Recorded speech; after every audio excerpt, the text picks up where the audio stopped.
How are you? Hey, I ain't got no money. Might as well not give it to me. I'm just going to stand here and wait. I ain't got any money. I never have any cash. All right. Well, here, you start. Did you get the update on Nancy? No. She had her surgery on Friday, Yeah. not Wednesday. There was a delay. And I'm on your speaker. Yeah, I'm I was on. like hearing myself. Yeah, this is being broadcast worldwide right at the moment. Yeah. But I'm leaving. No, tell me about Nancy. I didn't know. No, she had a good night, and she's recovering. She starts her PT this morning. So, Perfect. But she's at her stepson's, not her brother-in-law's. Down Mississippi. No, yeah. She'll be there for a couple of weeks. Good. Yeah, she had a good night. Well, good morning. We're doing so much fooling around, I guess we ought to have class. It is good to have fun with one another, though, isn't it?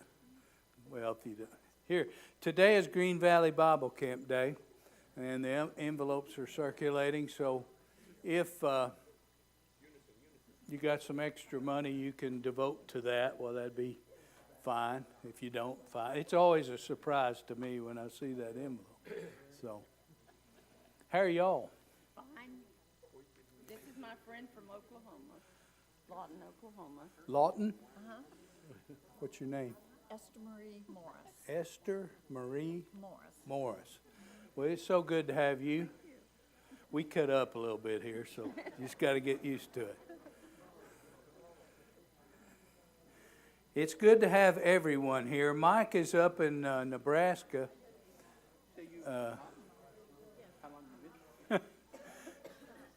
Mike is up in Nebraska doing a men's retreat, and then he's going to do the service for a congregation outside of Omaha. So we wish him well, and hopefully that will go great today. Cousin.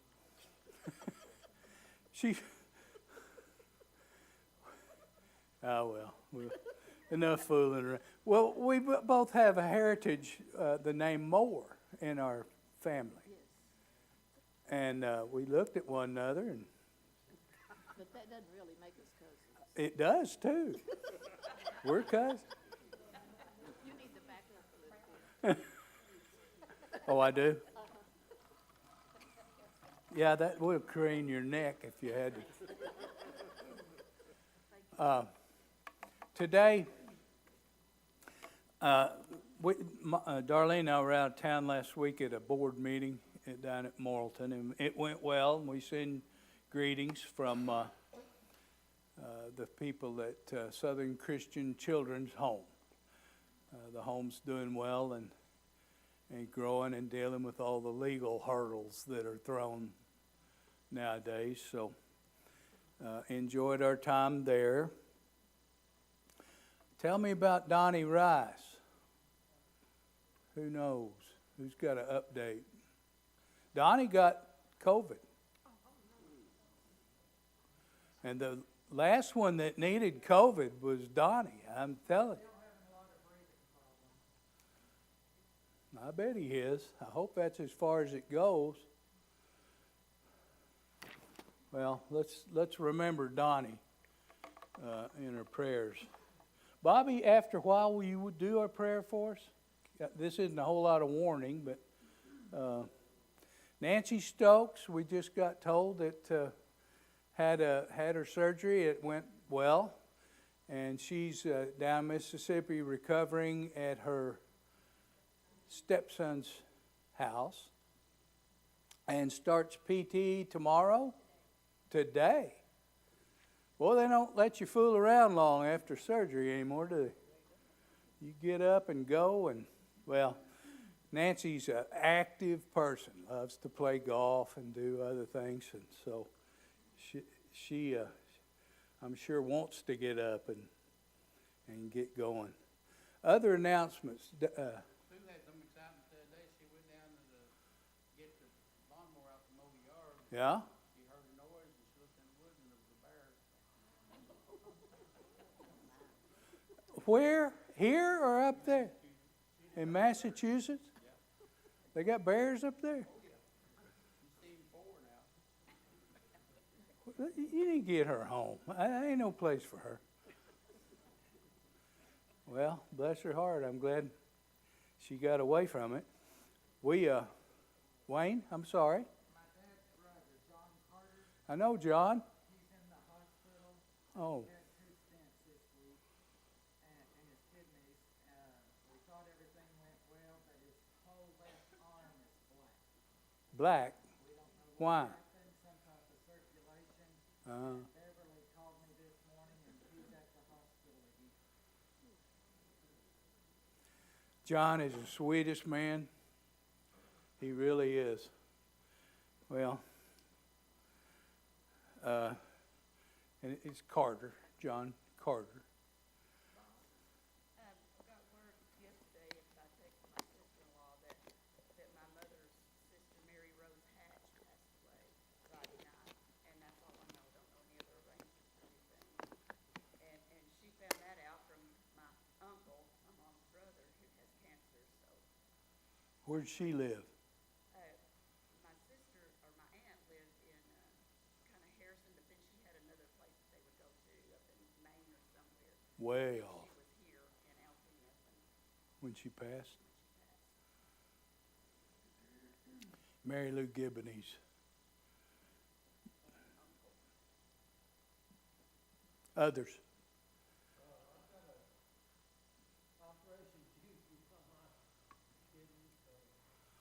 When is that? Okay, Jimmy's surgery is Tuesday. And it's a blockage in the kidney. I hope they fix that, Jimmy. And then Brett Brett Cunningham. Cunningham had a blockage in his he gets those. Has scar tissue in there from previous problems, but he's home. He got to go home yesterday. So we're hoping that works. I think there's a food train set up for that.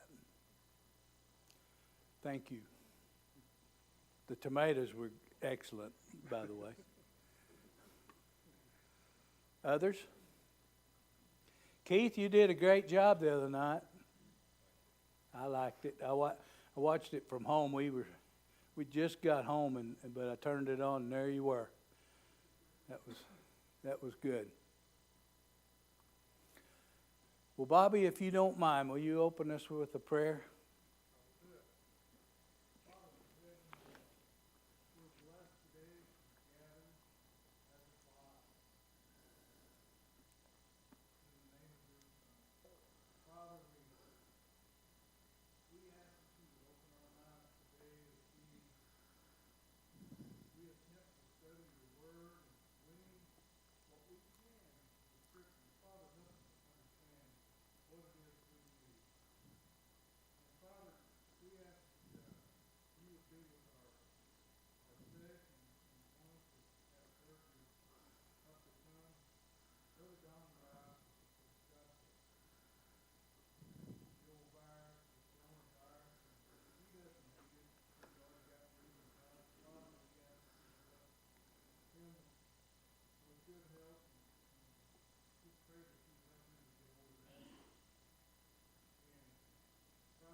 Amen.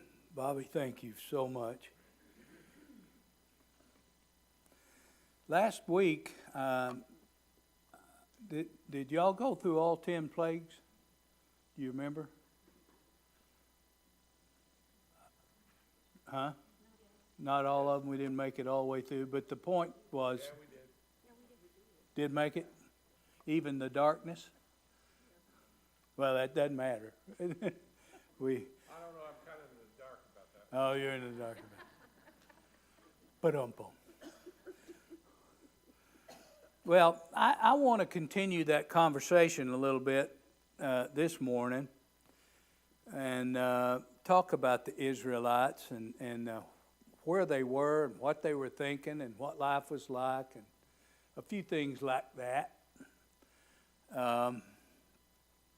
The Israelite, at this point of history, I'll go through a few things and then we'll back up and drill in just a little bit, Miss Beverly. And they might be referred to as the children of Jacob at this point in time. We might consider, too, of course, we're talking about the book of Exodus, that we might consider that book with the theme of getting to know God again. Now, we'll talk about what I mean by that, Keith, in a minute, but getting to know God or getting to know God again might be the theme. So we'll just ask the question. The Israelites, years ago from our current story, found themselves in Egypt. Why? Famine. They were about to starve to death. You do what you got to do when you're about to starve to death, right? So they found themselves in Egypt. And how long were they there? Bob says 400 years. That's a long time. Everybody agree with that? Yeah. Sorry? Yeah, I don't know how long they plan to stay, but not that long. But that's a long time.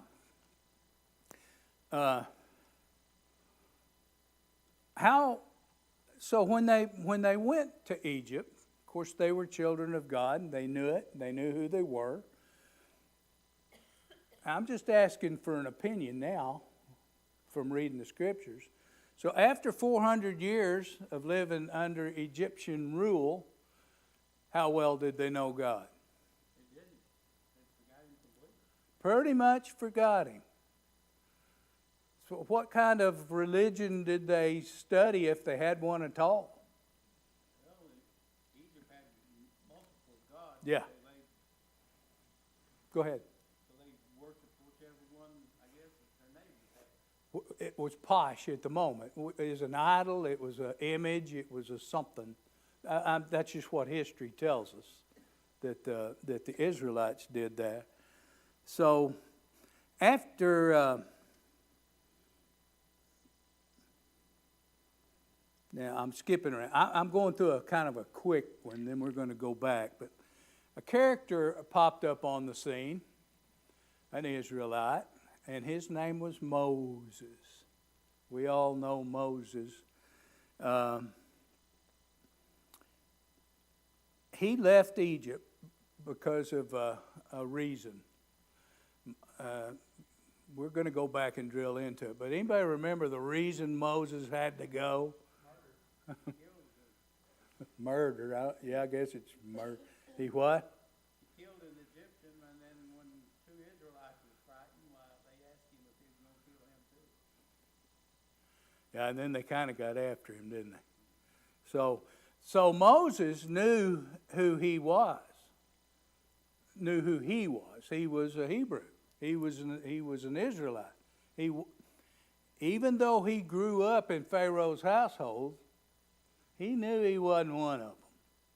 And when he saw his people getting mistreated, he couldn't stand it. So he stepped in and he did. We'll come back to that. So Moses left Egypt and he went to a place called, starts with an M, Midian, if you remember that. And at that point, he encountered Jehovah God. You remember how? What were the circumstances? I heard it. Was that Keith? Burning bush. Burning bush. He was, we'll get into the details in a second, but that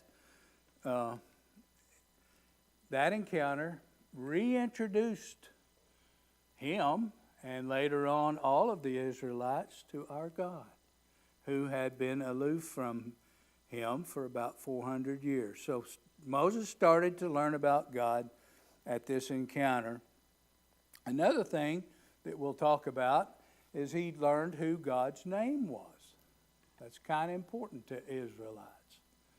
Is what's in a name? Well, a lot. So the other question, they were all under the rule of a Pharaoh in Egypt. Did this Pharaoh know who God was? No, not at all. First verse we'll read today.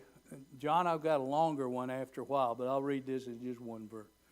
Is Exodus 5, verse 2. If y'all want to, we're going to bounce around a lot, but if you want to open up to Exodus, we'll mainly stay in there. And it says there, but Pharaoh said, who is the Lord that I should obey his voice and let Israel go? I do not know the Lord, and moreover, I will not let Israel go. So, no question about it. He didn't know him. I don't think he wanted to know, but he was forced to know. And we'll learn in a little bit. As we studied last week with the plagues. It was brought up last week that actually Pharaoh was classified as a god in Egypt. Yes. And he liked it. He liked being a god. That was cool. He was a god. He thought he was. He had some guy, Hebrew, telling you what to do, how would you take it. Yeah. I think we're going to learn he didn't take it well, and he was just a tiny bit stubborn. Like Darlene says I am. I don't know why she says it. It's all lies. So, but they did through these plagues.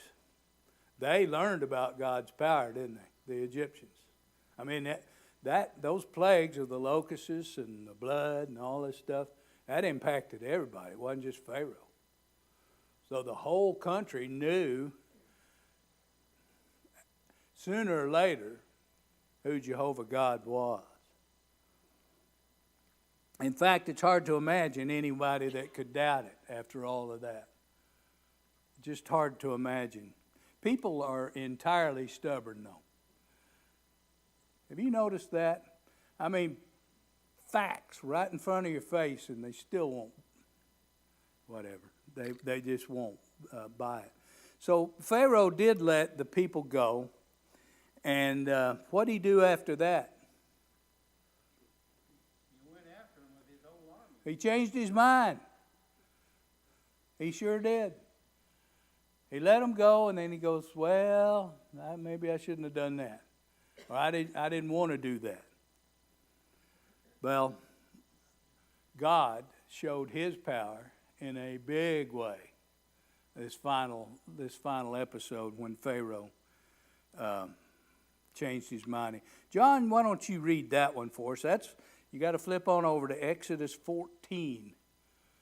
And it's just two verses 4 and 5, and we'll get a flavor for how Pharaoh's mind was working. You ever wonder how there must have been millions of people.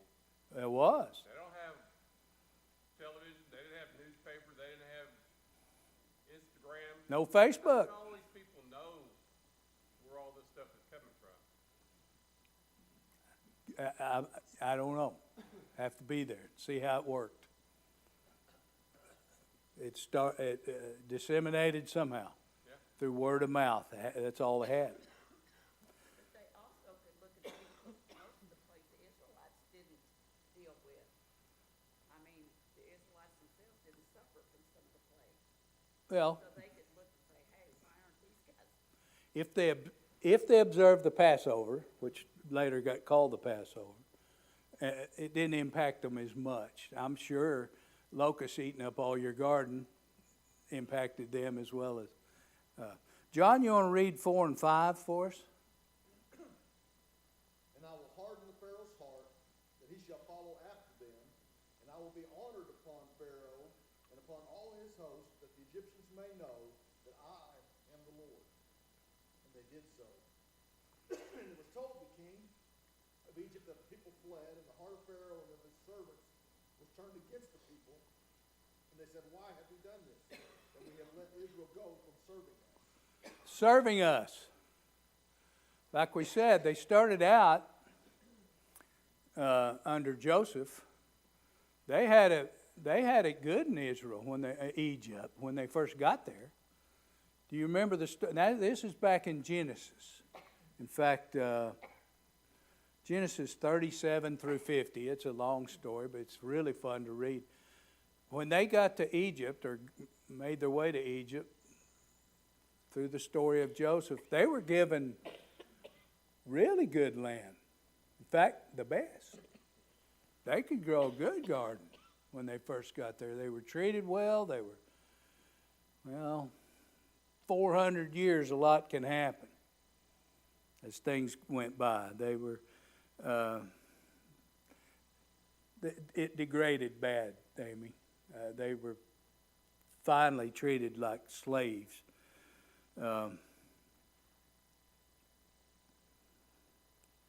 Exodus kind of implies I'm exiting, I'm leaving. So that's a good clue when you study the Bible. What is in it? We talked about the theme, Brian, of getting to know God again, and I think that's true, but the real theme of Exodus is leaving Egypt. So that's in chapters 3 through 15, that's where you find that story if you want to sit down and read a little bit more. Well, one author that I read, commentator, talked about that relationship with God during that 400 years. Where did he go? Where did God go? Where was he? Did he forget the Israelites? I don't think he did. One person said it was like an offstage director of a play. He's calling the shots. Sort of. He's making sure things happen the way they're supposed to happen, but you don't necessarily recognize that it's going on. But anyway, that's complicated, and that'll be fun to ask about when we do get to heaven and can ask of that. But before that, God and his people, there were many encounters, weren't there? I mean, personal. What about, was there personal encounters with Adam, the first people on earth? Oh, yeah. In the cool of the evening, they walked with God. You remember that story? Isn't that fun? Oh, I'd love to do that. How about Noah? Did he have personal encounters? Abraham? Oh, yeah. Stayed his hand with that knife up, about to kill Isaac, among a whole lot of other personal. And I'm sure you can think of others. God personally showing himself to his children. I looked a little bit, didn't study it too long, but for a direct encounter between Joseph, the one that got taken to Egypt, and then when the Israelites got there, he was already there and in power, and kind of stunned them, didn't he, to find their brother. But I didn't find a personal encounter between Joseph and God in the Bible. It's just not there. But there's no doubt in my mind, and I think maybe theirs, that God is there. And what his point was, and we studied that 2 or 3 weeks ago when we talked about the divine lineage, that God is directing the destiny of the Israelites. I don't have any doubt about that. Well, Mike brought up last week that the Israelites were doing so good that Pharaoh decided to start killing the sons off so they would Yeah. keep growing and multiplying. Multiplying. That's a sign of, when there's easy living, what happens? That's when you multiply. That's when, and apparently there was a lot of easy living. The number of Israelites we could talk about, but at about the time of the Exodus, how many were there? Over 1 million. We read one spot where there were 900,000 males. So you talk about what goes along with that. But like I said, there's no doubt God is controlling the destiny of the Israelites because it's terribly important for a whole lot of reasons we talked about a few weeks ago. But He doesn't reveal Himself directly in person during this time period. So, again, the Israelites have been in Egypt for a long, long time. And again, things started out really good with Joseph around to protect them and get them good land to live on. And they did well and they prospered. So things were pretty good. And again, the number of Israelites increased dramatically. And that happens when things are pretty good. But as time went on, their treatment by the Egyptians deteriorated. So Pharaoh saw them as a threat. Different things happened, and they started to be treated for what they were, slaves. I mean, after all, that's who they are. They're slaves. And they weren't treated very well at all. John, you want to read? We're bouncing around, I'm sorry, but this is Exodus 2, verses 23 through 25. These are important verses.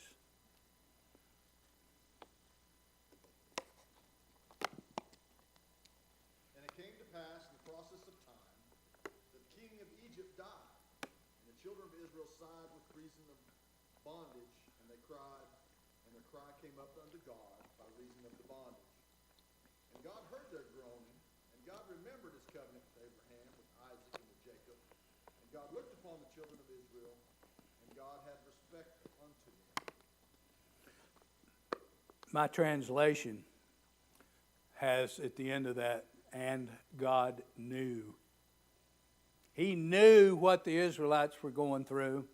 He wasn't aloof. He wasn't ignoring them, their cries for help. They may have thought that God did not care for them. Some of them, maybe didn't even know who He was. But that's not the case. That is not the case. He intended to free them from this oppression. They were His people, and this was not going to go on and go on. Now, as we talked a minute ago, a key player in this is a man called Moses. You remember how Moses' deliverance from death at his birth? Like Rick was talking about, Pharaoh had, out of arrogance, out of fear, out of whatever human emotion he had, he got scared of the Israelites, didn't he? And what did he order? The death The death of the males. Death of the males. Well, Moses was saved from that in the basket in the reeds, if you remember that story, the story of the baby Moses. And he did do that. So after that, he grew up in the household of Pharaoh. So if anybody understood Egyptian culture, Egyptian life, it was Moses. That's where he grew up.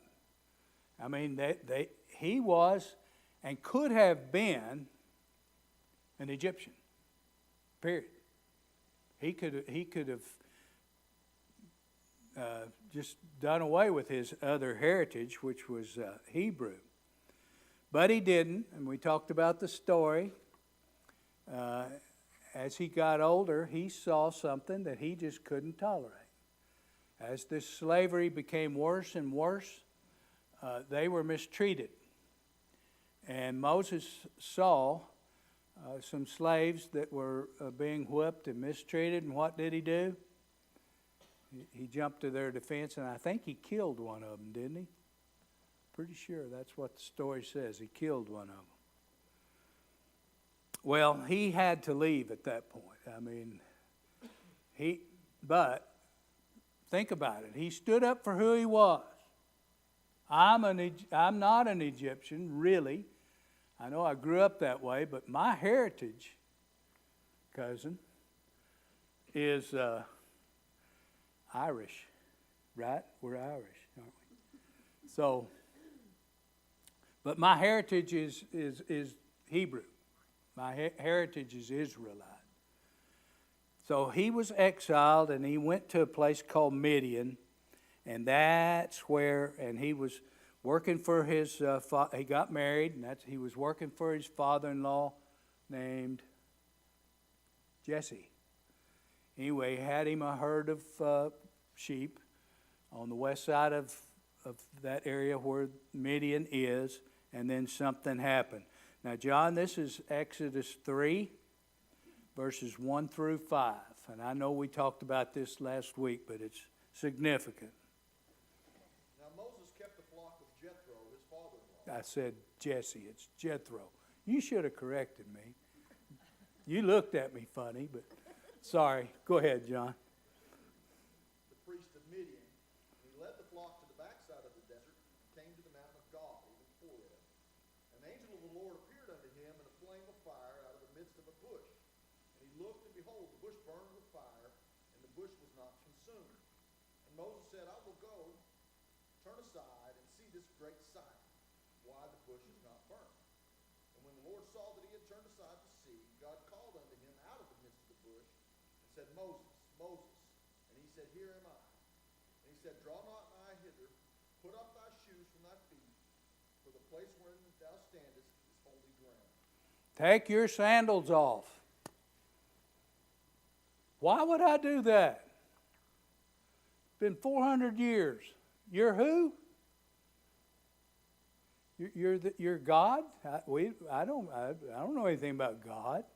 Yes, I do. I'm a Hebrew, and I know that's my heritage, is to fear and understand God. But actually, in truth, this is a reacquaintance time, isn't it?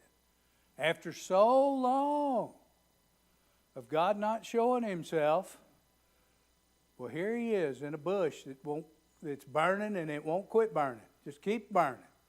That's pretty dramatic, isn't it? Darlene and I were talking all the way over here, and it's hard to keep timelines in you if you watch the Charlton Heston movie that John likes to talk about. I like that movie too. But you see the burning bush on the way up to get the 10 Commandments.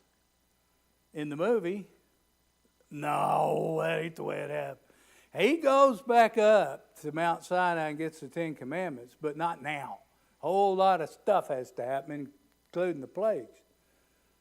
Before that could happen. So after all this time has gone by, who is God?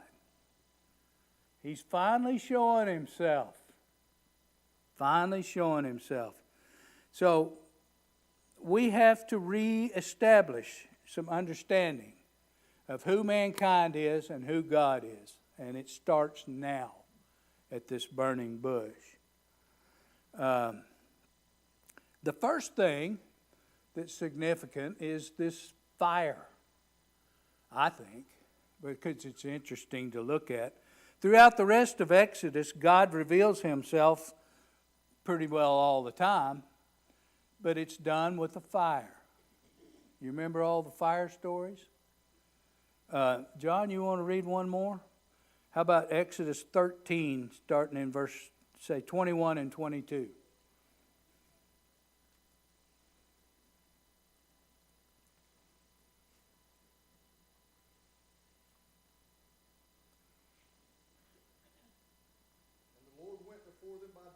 pillar of a cloud and led them the way, and by night in a pillar of fire to give them light, and to go by day and night. He took not away the pillar of cloud by day, nor the pillar of fire by night from before the people. So it's somewhat symbolic, I imagine. But fire is a way that God wanted to portray himself. And why is that? Well, fire's a powerful thing. It just is. I'll read another one or two, John, because I got them close. Exodus 24:17 says, "Now the appearance of the glory of the Lord was like a devouring fire on top of the mountain in the sight of the people of Israel." When they finally do get to Horeb, and they could look up, they can see smoke and fire, and that's where God was. And that's the way he portrayed himself. Exodus 40, all the way over there to 40 in verse 38, if you're following along. "For the cloud of the Lord was on the tabernacle by day, and fire was in it by night, in the sight of all the house of Israel throughout all their journeys." So at some point, they build this tabernacle. And that's a place where God comes to, but he shows himself, his presence, again, with fire. It's powerful. It's a powerful thing. I got lots of these, but I'm not going to take our whole class with it. But over in Leviticus, chapter 9, verse 24, "And fire came out before the Lord and consumed the burnt offering and the pieces of fat on the altar.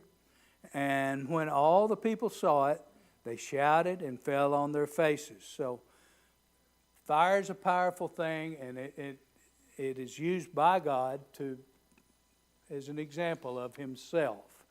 So, and there's a lot more in there, like I said. So we also read that Moses starting to understand, by the fact that he took his sandals off. This is something special, Bob. This is like something that my mother told me about, and it's happening. In Exodus 3, verse 6, it's one verse. I'll read it too, John. "And he said, I am the God of your father, and the God of Abraham, the God of Isaac, and the God of Jacob. And Moses hid his face, for he was afraid to look at God." He then explains to Moses how he has seen the Israelites' oppression, and he plans to fix it. "I am your God." It's been a while, but I'm not going to let this go on. Israel is my people, and I'm not going to let this.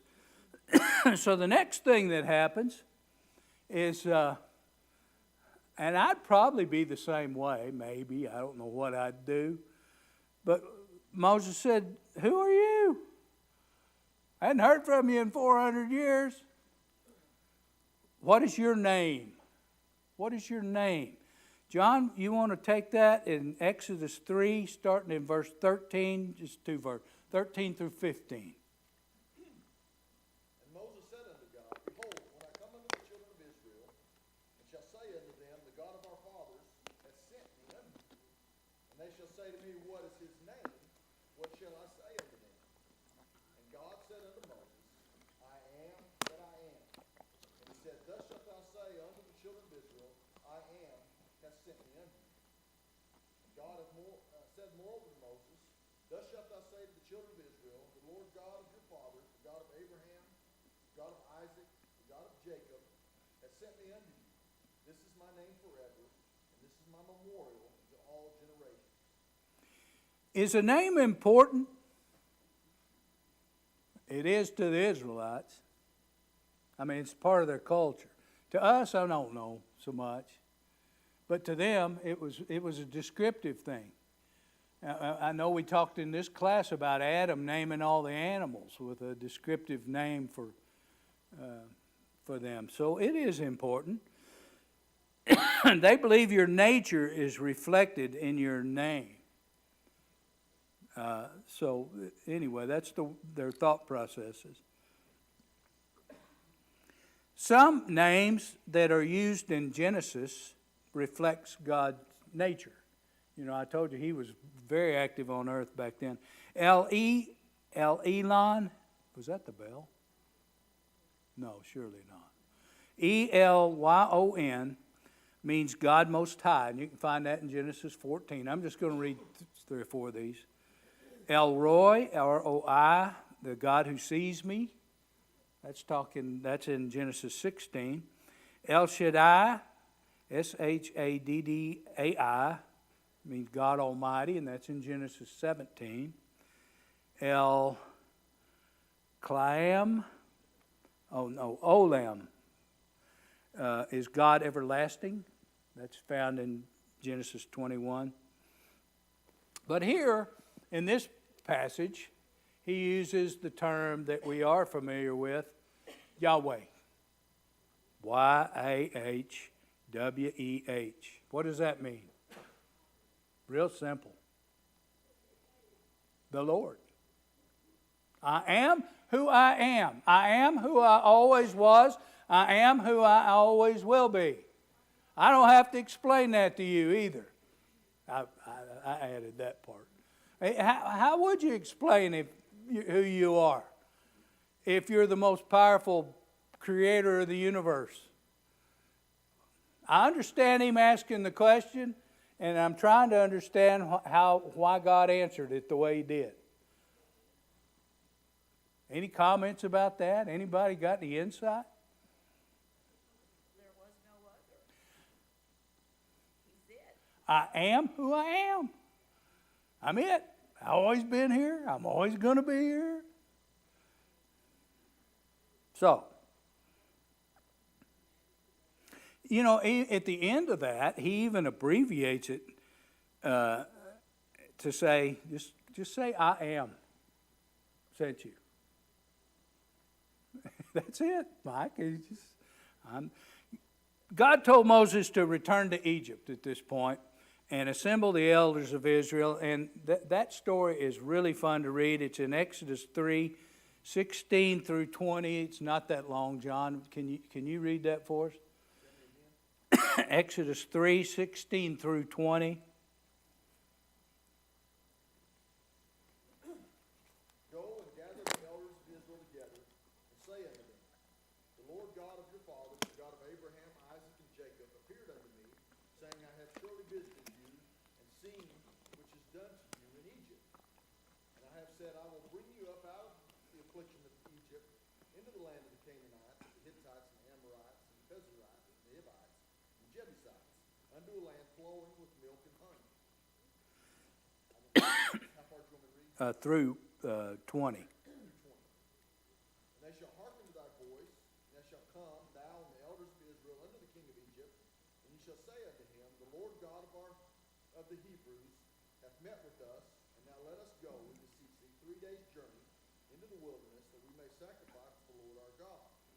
And I am sure that the king of Egypt will not let you go, no, not by a mighty hand. And I will stretch out my hand and smite Egypt with all my wonders, which I will do in the midst thereof, and after that he will let you go. So, this is God talking to Moses. Here's what we're fixing to do. I have a plan. I'm not going to forget my children that are in Egyptian bondage, and here's how we're going to go about fixing that. So, Moses, and I would have done it too probably, Brian, but he raises a question, you know, but. Go ahead and read chapter 4, verse 1, John.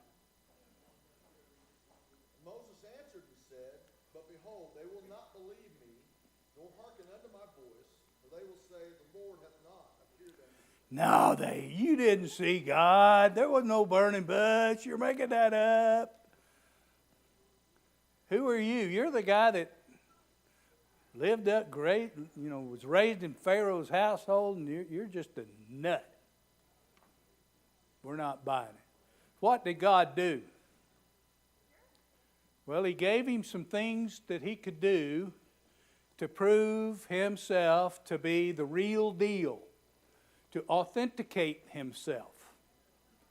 Do you remember what those things were? snake. A staff turned into a snake. What's another one? The ability to put his hand in his coat and get leprosy, and then put his hand in his coat and not leprosy. Now, they practiced those right then and there. He'd stick his hand in his coat and it'd come out white. I don't know what leprosy looks like, but the scriptures say it looked white. So, and then he'd put it back in there and pull it back out, and it was healed. Well, that's a miracle, isn't it? Now, the third one, go get you a jug of water from the Nile and pour it out on the ground, and it'll turn to blood. Well, they couldn't practice that one. They're over in Midian. But by the time he saw the first two, he figured this third one's going to work. I have confidence it's going to work when I get there. So Moses makes his way to meet. I'm out of time, aren't I? Was that the second one? Dadgummit. Moses made his way to meet Pharaoh. And what transpired we studied last week. So we're bouncing around a little bit. How did Pharaoh treat Moses? With contempt. Yeah, who in the world are you? So Moses had an uphill battle, reestablishing himself, reestablishing who God, the God of Israel, was. But he got it done, didn't he? He got it done in a big, big way. Thank you guys for listening.